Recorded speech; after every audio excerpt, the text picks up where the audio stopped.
Hello everyone, welcome to my channel Study Hunt with Nandini, and today we are going to cover chapter number 1 of economics, the story of village Palampur. So without wasting any time, let's start the chapter.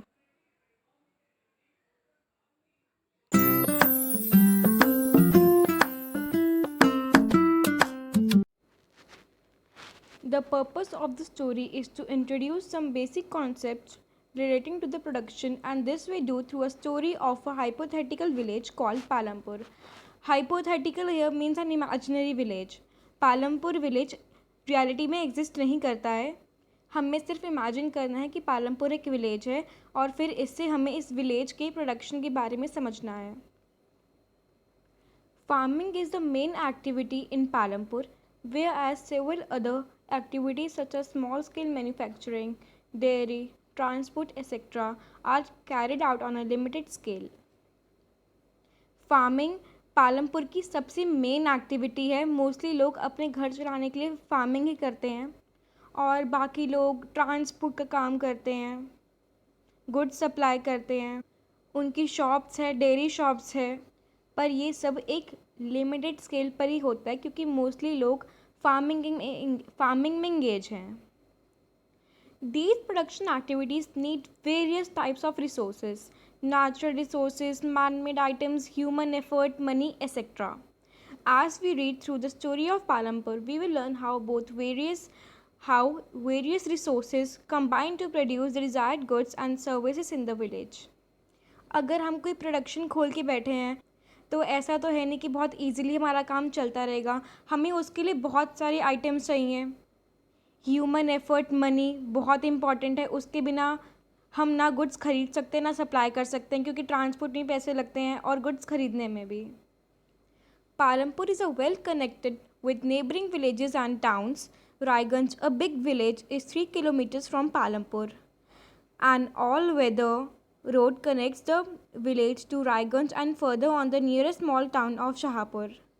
तो पालमपुर से कौन दो villages connected हैं? रायगंज और शाहपुर. रायगंज पालमपुर से सिर्फ 3 kilometre की दूरी पर है और ये एक बहुत बड़ा विलेज है. और दूसरा स्मॉल टाउन है शाहपुर. जो रोड इनको कनेक्ट करती है वहाँ पे हम बहुत सारी व्हीकल्स देख सकते हैं, जैसे कि बग्गीज, बुलक कार्ट्स, टोंगास. ये बग्गीज कार्ट, बुलक कार्ट्स और टोंगास वो होते हैं जो हम जहाँ जिसमें हम बैठ के जा सकते हैं. जैसा कि अभी हम रिक्शास देखते हैं रोड पर, तो विलेज में बग्गीज चलती हैं.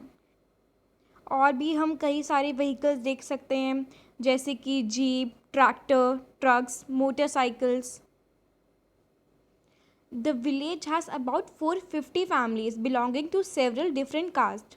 तो टोटल नंबर ऑफ फैमिलीज कितनी है पालमपुर में? 450 फैमिलीज. ओके, जो कि अलग अलग कास्ट से बिलोंग करती हैं. 450 में से जो 80 फैमिलीज़ हैं वो अपर कास्ट की हैं और उनके पास फार्मिंग के लिए अपना खुद का लैंड है. उनके बड़े बड़े घर हैं क्योंकि वो लोग बहुत रिच हैं. उनके घर किस किस से बने हैं? ईंटों से बने हैं और हर घर पे सीमेंट प्लास्टरिंग भी हुई है. The SCs comprise 1/3 of the population and live in corner of the village and in much smaller houses, some of which are of mud and straw. SC का क्या मतलब है? शेड्यूल कास्ट, जो नीची जाति के लोग माने जाते हैं. उनकी पॉपुलेशन कितनी है? 1/3. 450 में से 80 अपर कास्ट है और उनमें से 1/3 शेड्यूल कास्ट के लोग हैं. और ये विलेज के बिल्कुल कॉर्नर में रहते हैं. इनका घर विलेज के बिल्कुल कॉर्नर में है और ये लोग हैं भी बहुत पुअर, इसलिए इनके घर भी मड से बने हैं, स्ट्रॉ से बने हैं. जैसे कि वो लैंड वाले फार्मर्स हैं जिनके पास लैंड है, अपर कास्ट फैमिलीज़ हैं, उनके पास खुद का लैंड है, पर दलित्स के पास उनका लैंड नहीं है और ना उनको कोई हायर कर सकता है और कोई करता भी नहीं है, इसलिए ये कास्ट बहुत पीछे है. Most of the houses have electric connections. Electricity powers all the tube wells in the fields and is used in various type of small businesses. Palampur में मोस्टली सारे घरों में इलेक्ट्रिक कनेक्शंस है और ये इलेक्ट्रिसिटी किस काम आती है? ट्यूबवेल्स में, इरिगेशन में, फील्ड में पानी डालने के काम आती है इलेक्ट्रिसिटी, और भी बहुत सारे यूज़ हैं। और अब हम बात करेंगे पालमपुर की फैसिलिटीज़ के बारे में। There is a primary health centre run by government and one primary dispensary where the sick are treated. Village में 2 प्राइमरी स्कूल्स हैं और एक हाई स्कूल। एक हेल्थ सेंटर है जो गवर्नमेंट चलाती है अपने पैसों से, और एक डिस्पेंसरी सेंटर। तो ये पैराग्राफ हमें क्या बताता है कि पालमपुर एक डेवलप्ड विलेज है जहाँ पर रोड्स भी डेवलप्ड हैं, ट्रांसपोर्ट फैसिलिटीज़ भी हैं, इलेक्ट्रिक कनेक्शंस भी हैं घरों में, इरिगेशन फैसिलिटीज़ भी हैं, स्कूल्स भी हैं, हेल्थ सेंटर भी हैं। तो इससे ज़्यादा एक डेवलप्ड विलेज को और क्या चाहिए। अगला टॉपिक है हमारा organisation of production. The aim of the production is to produce the goods and services that we want. There are 4 requirements for production of goods and services. कोई प्रोडक्शन क्यों करेगा, गुड्स के लिए या फिर सर्विसेज के लिए, गुड्स बनाने के लिए। तो प्रोडक्शन के लिए भी 4 रिक्वायरमेंट्स हैं जो कि बहुत इम्पॉर्टेंट हैं। जो फर्स्ट रिक्वायरमेंट है वो है फर्स्ट रिक्वायरमेंट है वो है लैंड। अगर लैंड ही नहीं होगी तो प्रोडक्शन कहाँ पे होगा। और भी नेचुरल रिसोर्सेज चाहिए जैसे कि वाटर, फॉरेस्ट का यहाँ मतलब है वुड, क्योंकि वुड से ही गुड्स बनते हैं। जो हमारी सेकंड मेन रिक्वायरमेंट है वो है लेबर, जो काम करती है। अब कोई अकेला इंसान तो अपना पूरा प्रोडक्शन तो संभाल नहीं सकता, बहुत सारे लोग चाहिए होती है, लेबर्स चाहिए होती हैं फील्ड पे काम करने के लिए या फिर कोई प्रोडक्शन सेंटर चलाने के लिए। थर्ड रिक्वायरमेंट है फिजिकल कैपिटल। अब फिजिकल कैपिटल का मतलब क्या होता है। फिजिकल कैपिटल के अंदर 2 चीज़ें आती हैं, जो है फिक्स्ड कैपिटल और वर्किंग कैपिटल।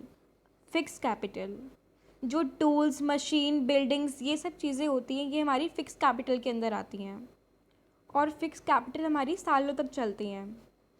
नेक्स्ट है working capital. Raw material and money in hand are working capital. Production centre के लिए हमें रॉ मटेरियल्स भी चाहिए जिनसे हम अपना गुड्स बनाएंगे, और मनी तो बहुत इंपॉर्टेंट है, मनी के बिना तो कुछ हो ही नहीं सकता। मनी से ही हम हमारे नेसेसरी आइटम्स खरीदेंगे। पर अब एक 4th रिक्वायरमेंट भी है जो है ह्यूमन कैपिटल। अब ऐसा तो है नहीं कि हाँ मैं सोचूं कि मैं एक कैफ़े खोल लेती हूँ, मुझे कैफ़े के लिए एक्सपीरियंस भी चाहिए, उसके लिए नॉलेज भी चाहिए। तो वैसे ही ह्यूमन कैपिटल भी प्रोडक्शन सेंटर चलाने के लिए बहुत इम्पॉर्टेंट है। उस फील्ड के बारे में आपको पूरी नॉलेज होनी चाहिए, क्योंकि अगर आपको नॉलेज होगी तभी तो बेस्ट आउटपुट मिलेगा ना। तो ह्यूमन नॉलेज ह्यूमन कैपिटल के अंदर आती है। तो हमने प्रोडक्शन के किन फैक्टर्स के बारे में पढ़ा है अभी। Land, labour, physical capital and human capital. अब हम देखते हैं फैक्टर्स ऑफ प्रोडक्शन क्या होता है। जो हमने अभी फैक्टर्स पढ़े हैं प्रोडक्शन के, land, labour, physical capital, human capital, ये सब हमारा फैक्टर्स ऑफ प्रोडक्शन के अंदर आता है, जो कि मेन रिक्वायरमेंट्स हैं एक प्रोडक्शन के लिए। Farming in Palampur, land is fixed. Point number 1, farming is the main production activity in Palampur. 75% of the people who are working are dependent on the farming for their livelihood. जैसा कि अभी हमने chapter की starting में देखा था, ज़्यादा से ज़्यादा लोग अपना घर या फिर अपनी लाइवलीहुड फार्मिंग से ही चलाते हैं, जैसे कि बहुत सारे लोग फार्मिंग में ही इंगेज हैं। पालमपुर में बहुत टाइम से लैंड में कोई एक्सपेंशन नहीं हुआ है, जिसकी वजह से ये करना पड़ा लोगों को कि उन्होंने वेस्ट लैंड को ही अपना फार्म फील्ड बना लिया और वो लोग उसी पे ही कल्टीवेशन करने लगे। Second point, is there a way one can grow more from the same land. तो यहाँ पर हमें बताया गया है कि पालमपुर कहाँ पर है, western part of the state of Uttar Pradesh.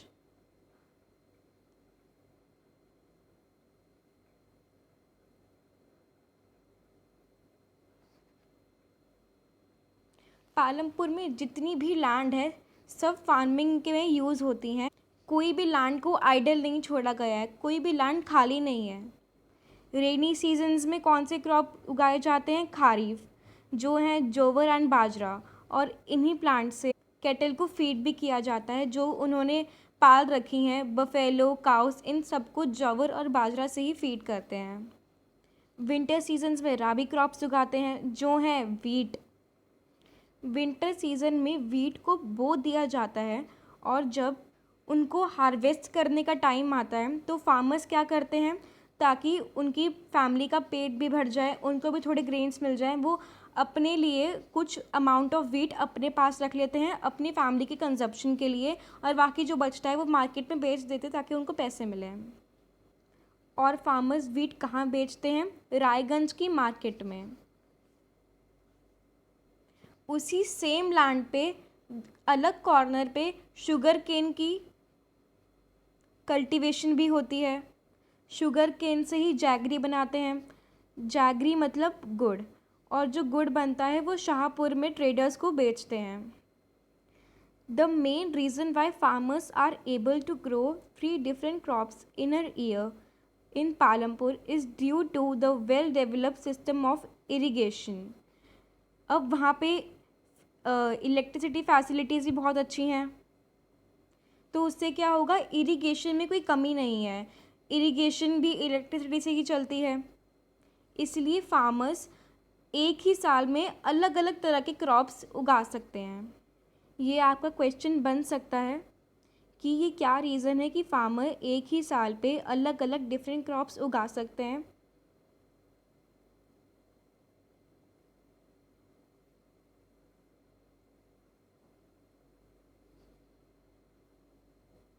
Okay. To grow more than one crop on a piece of land during the same year is known as multiple cropping. एक ही साल में अलग अलग क्रॉप्स उसी फील्ड पे उगाना, इसको हम कहते हैं मल्टीपल क्रॉपिंग। मल्टीपल क्रॉपिंग का एक बेनिफिट भी है, उसी लैंड पे आप ज़्यादा से ज़्यादा फार्मिंग करेंगे, उसी को बेचेंगे तो प्रोडक्शन भी बढ़ेगा, एंड फॉर श्योर पैसे भी बहुत मिलेंगे। तो पालमपुर में फार्मर्स क्या करते हैं, उन्होंने ये अपना फंडा बना लिया है कि प्रोडक्शन को बनाने के लिए वो साल में उसी फील्ड पे कम से कम 2 क्रॉप तो उगाते ही उगाते हैं। अब ग्रीन हाउस ने 1916 में क्या इंट्रोड्यूस किया इंडियन फार्मर्स को, कि अगर उन्हें अपने ग्रेन्स ज़्यादा बढ़ाने हैं तो फिर वो ट्रेडिशनल सीड्स की जगह HYV सीड्स को यूज़ करें। HYV सीड्स की फुल फॉर्म है high yielding variety of seeds.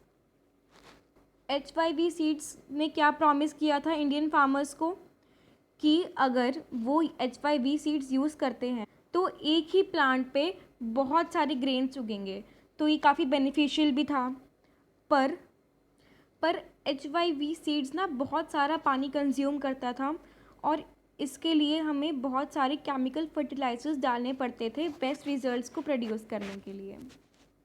अब वो कौन से कुछ स्टेट्स थे जिन्होंने मॉडर्न फार्मिंग मेथड को अडॉप्ट किया था सबसे पहले, वो थे पंजाब, हरियाणा, वेस्टर्न उत्तर प्रदेश। अब इन रीजन्स में क्या था, ट्यूबवेल सेटअप्स किए थे इरिगेशन के लिए, और HYV सीड्स को यूज़ किया जा रहा था, केमिकल फर्टिलाइज़र का और पेस्टिसाइड्स का यूज़ कर रहे थे क्रॉप्स की प्रोटेक्शन के लिए। Some of them bought farm machinery like tractors and threshers which made ploughing and harvesting faster. They were rewarded with high yields of wheat. Farmers farming के लिए मशीनरी लेके आए, ट्रैक्टर्स, थ्रेशर्स, ताकि उनकी harvesting और भी ज़्यादा जल्दी हो। अब क्या होता था, फार्मर जो सीड्स यूज़ करते थे उससे 1300 kg वीट प्रोड्यूस होती थी पर हेक्टेयर। पर HYV सीड्स का क्या बेनिफिट था, अब 3200 kg प्रोड्यूस हो रहे थे पर हेक्टेयर, तो बेनिफिट तो था ही। पर HYV सीड्स के बेनिफिट्स के साथ साथ इसके कुछ डिसएडवांटेज भी थे, कुछ लॉस भी थे। ये हम पढ़ते हैं नेक्स्ट पॉइंट में। Point number 3, will the land sustained. Land being a natural resource, it is necessary to be careful in its use. Scientific reports indicate that the modern farming methods have overused the natural resource base. In many areas, green revolution is associated with the loss of loss of soil fertility due to increased use of chemical fertilizers. Also, continuous use of groundwater for tubewell irrigation has led to depletion of water table. Environmental resources like soil fertility and groundwater are built up for years. Once destroyed, it is very difficult to restore them. We must take care of the environment to ensure future development of agriculture. अब HYP seeds के क्या disadvantage थे, जैसा कि हमने पढ़ा था कि उसको बहुत ज़्यादा पानी चाहिए था और केमिकल फर्टिलाइजर्स भी बेस्ट रिजल्ट्स के लिए. अब ज़्यादा फर्टिलाइजर्स के से क्या होगा, सॉइल ने अपनी फर्टिलिटी लूज़ कर दी. और continuous use of tubewell irrigation से क्या हो रहा था, जो ग्राउंड वाटर था वो बहुत कम हो गया था, जिसने वाटर टेबल को बिल्कुल चेंज ही कर दिया था. अब एक बार पानी की और सॉइल की फर्टिलिटी की कमी हो गई तो ये 2 मिनट में तो ठीक होगी नहीं, इसको ठीक होने में बहुत साल लगेंगे. इसलिए हम कहते हैं कि हमें हर चीज़ को कंजर्व करना चाहिए ताकि हमारे आगे आने वाली जनरेशन भी इन सब का बेनिफिट ले सके. How is land distributed between the farmers of Palampur. अब ये तो ऑब्वियस सी बात है कि बिना लैंड के फार्मिंग तो होगी नहीं. तो हमें ये पता चलता है कि लैंड फार्मिंग के लिए कितनी ज़्यादा इम्पॉर्टेंट है. पर अनफॉर्चुनेटली क्या था, जो लोग फार्मिंग में इंगेज थे उन सब के पास लैंड नहीं थी, या फिर उनके पास सफिशिएंट लैंड नहीं थी कल्टीवेशन के लिए जहाँ पर वो अच्छे से कल्टीवेशन कर सके. पालमपुर में टोटल 450 फैमिलीज़ थी, जिनमें से 150 फैमिलीज़ थी जो लैंडलेस थी, उनके पास लैंड नहीं था कल्टीवेशन के लिए. और उनमें से ज़्यादा फैमिलीज़ जो थीं वो दलित्स थीं, शेड्यूल कास्ट. और जो बाकी 240 फैमिलीज़ थीं वो स्मॉल प्लॉट पे ही अपना कल्टीवेशन करती थी, जो कि ज़्यादा से ज़्यादा बड़े नहीं, 2 हेक्टेयर्स के ही होते थे. अब जो बाकी 60 फैमिलीज़ थी जो कि लार्ज फार्मर्स की थी, उनके पास खुद का लैंड था और वो 2 हेक्टेयर से भी ज़्यादा बड़ी लैंड में कल्टीवेशन करते थे. आप ऊपर फिगर में भी देख सकते हो कैसे कैसे लैंड को डिस्ट्रीब्यूट किया गया था सब लोगों के बीच में. किसी की लैंड छोटी है, किसी की बड़ी है. कोई अपनी लैंड पे शुगर केन उगाता है, कोई वीट उगाता है and etcetera. 5th point, who will provide the labour. आखिर लेबर प्रोवाइड कौन करेगा. तो जो स्मॉल फार्मर्स थे जिनके पास ज़्यादा पैसे नहीं होते थे वो तो अपनी फील्ड्स पे अपनी फैमिलीज़ के साथ में ही काम करते थे, क्योंकि वो लेबर को हायर कर ही नहीं सकते हैं. अब बात आती है लार्ज फार्मर्स की, तो फिर वो अपनी सारी सुविधाओं का फ़ायदा उठाया करते थे. वो लेबर्स को हायर करते थे अपनी फील्ड पे काम करने के लिए और उनको एक अमाउंट के पैसे भी दिए जाते थे. जिनके लिए फार्म लेबरर्स काम करते थे वो फार्मर्स उनको वेजेस में उनकी मनी देते थे. अब या तो वो उनको सैलरी क्रॉप्स में दिया करते थे, उनको थोड़े क्रॉप्स देते थे उनकी फील्ड में से उनकी सैलरी के लिए, या फिर उनको सैलरी में पैसे दिया करते थे. अब यहाँ पर हमें एक स्टोरी बताते हैं एक फार्म लेबरर की, दाला की. ये एक लैंडलेस फार्मर है, इसके पास लैंड नहीं है फार्मिंग के लिए, इसलिए क्या करते हैं, बिग फार्मर्स की लैंड पे काम करते हैं. अब गवर्नमेंट ने तो एक मिनिमम वेज सेटअप किया है फार्म लेबर के लिए, जो कि है 300 पर डे. यानी कि बिग फार्मर्स को उनकी फील्ड पे काम करने वाले लोगों को ₹300 देना पड़ेगा पर डे का. लेकिन डाला को कितने मिलते थे, ओनली ₹160. और ये क्यों था, क्योंकि लैंडलेस फार्मर्स भी बहुत थे, सब लोग काम करने को तैयार थे अपने लाइवलीहुड के लिए, तो फिर लोग ना कम वेजेस पे भी रेडी हो जाते थे वर्क करने के लिए. कंपटीशन भी बहुत था. 6th point, the capital needed in farming. This is one of the most important point. अब हमने इतनी सारी बातों से ये एक चीज़ तो नोट कर ली है कि मॉडर्न फार्मिंग मेथड में बहुत कैपिटल लगता था, बहुत सारे पैसे लगते थे, तो फार्मर्स को पहले से भी ज़्यादा पैसों की ज़रूरत थी. जो स्मॉल फार्मर्स थे वो किससे मनी बोरो करते थे, बिग फार्मर्स से. वो बैंक से क्यों नहीं लोन लेते थे, क्योंकि फिर ये बहुत ज़्यादा ना स्ट्रेस हो जाता, क्योंकि बैंक बार बार फोर्स करती उनके लोन को वापस क्लियर करने के लिए। तो फिर उनके माइंड पे काफ़ी स्ट्रेस आ जाता क्योंकि उनके पास पैसे भी नहीं होते। यही रीज़न था कि मोस्टली फार्मर्स जो थे वो बिग फार्मर से ही मनी बोरो करते थे और बैंक से लोन लेना अवॉइड करते थे। लार्ज फार्मर्स की तो खुद की सेविंग होती थी, इसलिए उनको तो कोई प्रॉब्लम ही नहीं थी। इसलिए उनको जो भी पैसे चाहिए होते थे वो आराम से अरेंज कर लेते थे। Sale of surplus farm products. Farmers अपने प्रोडक्शंस के साथ में करते क्या थे, वो वीट के थोड़ा पार्ट तो अपनी फैमिली के कंजप्शन के लिए रख लेते थे और बाकी जो पार्ट था वो मार्केट्स में बेचते थे। अब हम पढ़ेंगे इस चैप्टर के मेन टॉपिक पे, जो है non farming activities of Palampur. तो सबसे कॉमन एक्टिविटी क्या है पालमपुर में? Dairy. Dairy is the most common non farm activity in Palampur village. Dairy में लोग क्या करते हैं, लोग अपने घर पे काऊ, बफेलो या फिर और भी कैटल्स पाल लेते हैं और उनसे जो भी मिल्क मिलता है या फिर और मिल्क प्रोडक्ट्स मिलते हैं वो उनको रायगंज में या फिर और भी नियर बाय विलेजेस हैं उनमें वहाँ पे उनको सोल्ड आउट कर देते हैं। शाहपुर में 2 ट्रेडर्स हैं जिन्होंने सेंटर्स सेटअप किए हैं जो कि मिल्क को एक सिटी से दूसरी सिटी पे ट्रांसफ़र करते हैं। Example of small scale manufacturing इन पालमपुर। 50 से भी कम लोग जो हैं वो स्मॉल स्केल मैन्युफैक्चरिंग में इंगेज हैं, क्योंकि मैन्युफैक्चरिंग के लिए भी लैंड लगता है, बड़ी बड़ी फैक्ट्रीज़ में प्रोडक्शन करना पड़ता है और काफ़ी पैसे भी लगते हैं। इसलिए लोगों ने प्रोडक्शन सेंटर अपने घर पर ही खोलना शुरू कर दिया और वो लेबर्स भी हायर नहीं करते थे, उनकी फैमिली ही अपने प्रोडक्शन सेंटर पे काम करती थी। ऐसा बहुत कम ही होता था कि किसी प्रोडक्शन हाउस के ओनर ने लेबर्स हायर की हो। Number 3, shopkeepers of Palampur. People involved in trade are not many in Palampur. The traders of Palampur are shopkeepers who buy various goods from wholesale markets in the cities and sell them in the village. Palampur में shopkeepers भी बहुत ज़्यादा नहीं थे, बहुत कम ही लोग थे जो शॉपकीपिंग में भी इन्वॉल्व थे। जनरल स्टोर्स पे हम शॉपकीपर्स को rice, wheat, sugar, T, oil, biscuit, soap, toothpaste, batteries, ये सब कॉमन चीज़ें बेचते हुए देख सकते हैं।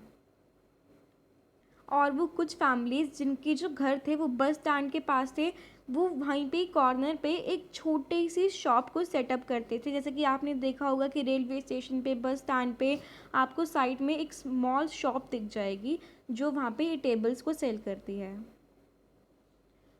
Number 4, transport a fast developing sector.